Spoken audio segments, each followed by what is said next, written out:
أخت الزوجة، العلاقة يفترض إنها تكون ممتعة، لو هي مش ممتعة فيبقى في مشكلة.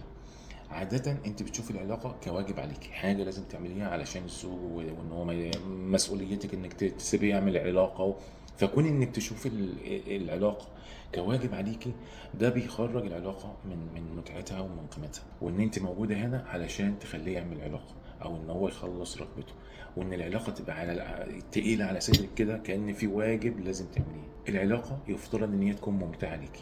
هي لو مش ممتعة ليكِ يبقى في مشكلة ولازم نصلّحها. ما نفضلش عايشين حياتنا كلها يلا بقى انا ورايا طبيخ وغسيل، وبعد كده يجي الراجل عايز يتنيل هو كمان وعايز يعمل مش هقول لسه اخد شاور وحاجه بنت.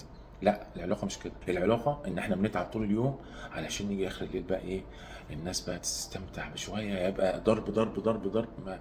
فكون انك تشوف العلاقه ان هي داخله في الضرب ضرب ضرب، هو صح في ضرب في العلاقه بس مش الضرب اللي هو زي الضرب بتاع طول اليوم بقى.